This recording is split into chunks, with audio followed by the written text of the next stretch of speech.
not so much how to conduct them, but of course there's always a proposition and then there's an opposition, and you are to, at the end of the discussion between these two opposing views, you decide who has won. How do you know who has won? By the reactions in the audience, how do you know? Through likes, through comments under the video saying they thought, debater A clearly won, and what a jolly good debater he is. How does one really know? And I'm saying, obviously, we should have an objective measure of this.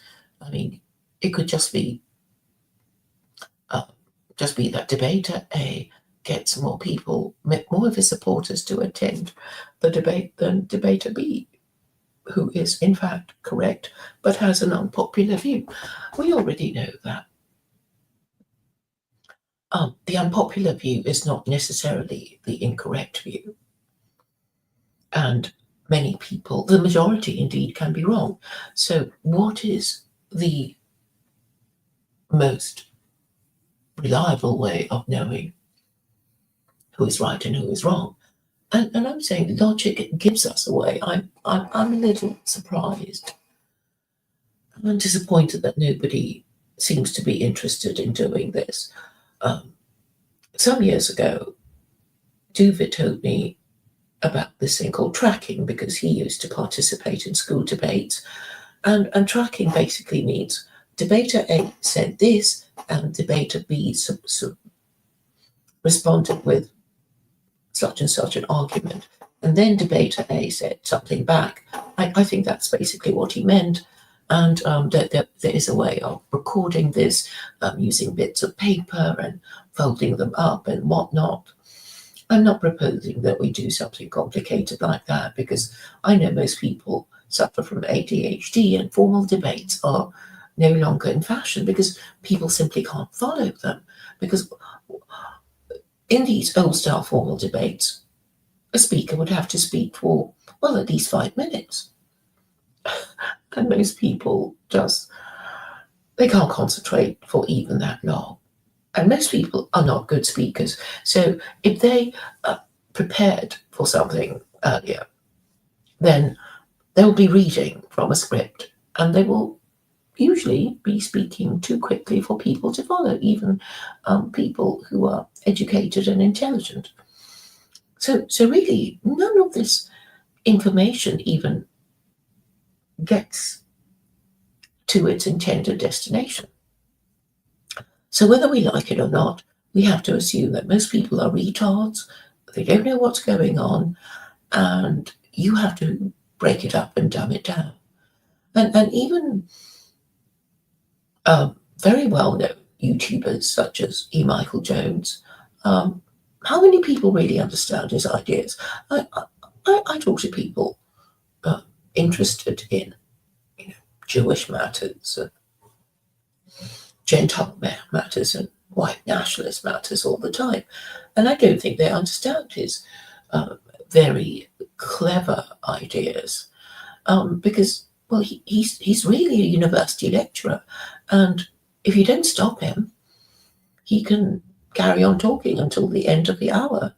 Nobody would be any the wiser. I've just received a comment on my last dialogue with him, saying that I interrupt way too much.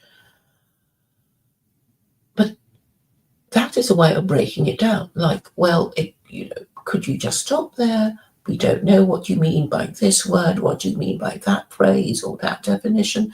You need to slow it right down, or nobody will get it. And all people get is that E. Michael Jones doesn't like Jews.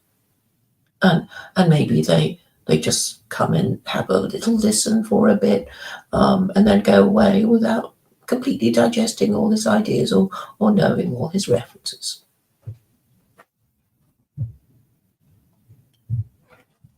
So I see Steve C is saying Islam is a cult.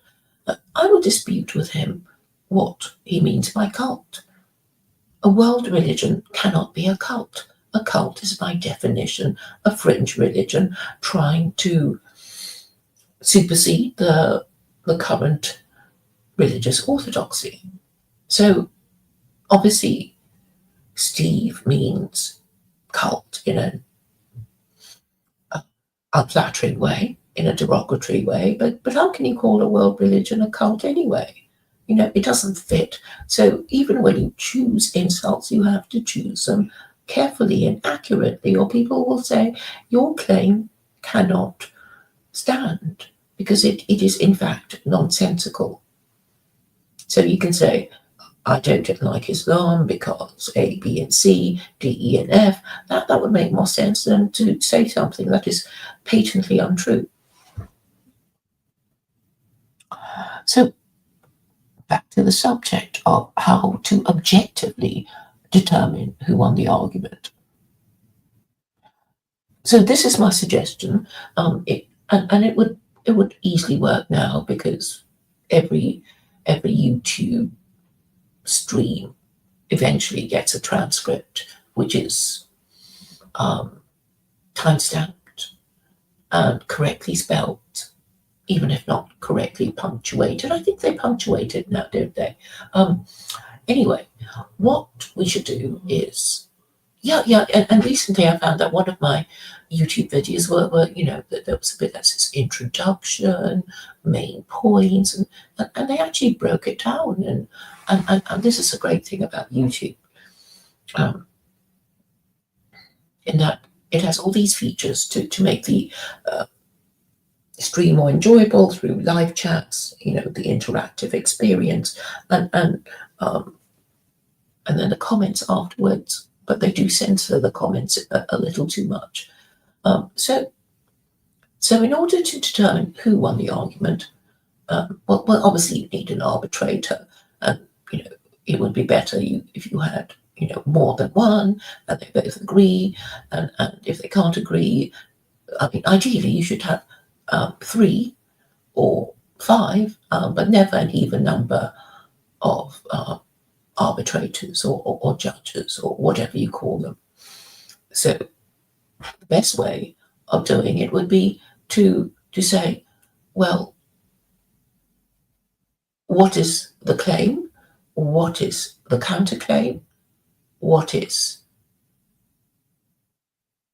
the response to the responses of the other side, and then what is the the final argument?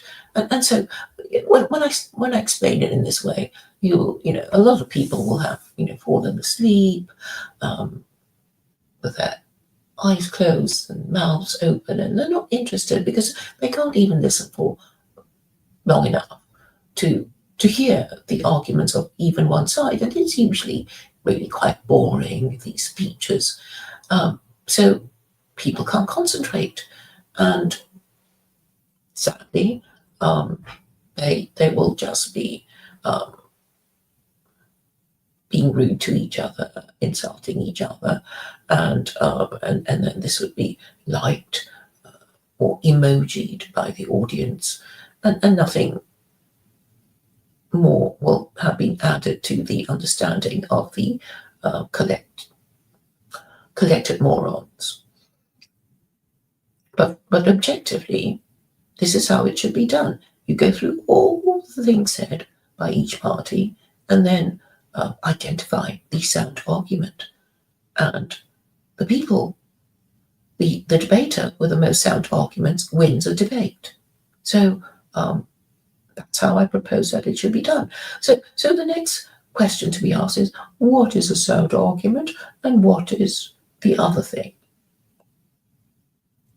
So let me tell you that arguments can be logical or illogical. So an illogical argument would be, because Jesus was resurrected, he is God, right? That could be an illogical argument, because obviously Jesus wasn't the only one resurrected, as far as we know in the Bible. Lazarus was resurrected, but nobody's claiming that he's God. So that would be an illogical argument. A logical argument would be that if Jesus is God, so it would not be idolatry to worship him. That would be a logical argument. But anyway, we don't know if it's a sound argument. And what is a sound argument? A sound argument is something that is actually true and isn't dependent on conditionals. So another example of logical argument would be if toasters were gold, toasters would be valuable objects. But then we know toasters are not made of gold, and therefore toasters are not valuable. A sound argument would be all men are mortal. Socrates and Jesus are both men, and as such, both Jesus and Socrates are mortal and are both deceased. That would be a sound argument, but that would go against Christian dogma. So that would, and then of course that would upset a whole bunch of people, bishops, archbishops, the government, and we could be in trouble if we don't enjoy First Amendment rights. And we could be accused and convicted of blasphemy and even burned at the stake, which is what happened to the ancestors of Europeans, which explains their trauma, really. So, to sum up, I'm saying that in any debate, however long, in this age of computer-generated transcripts, we just go through a transcript, see who's speaking, and then count the sound arguments each party has made, and then decide on that basis who is the winner. Thank you for your attention. Oh, by the way, I'm going to start another stream soon.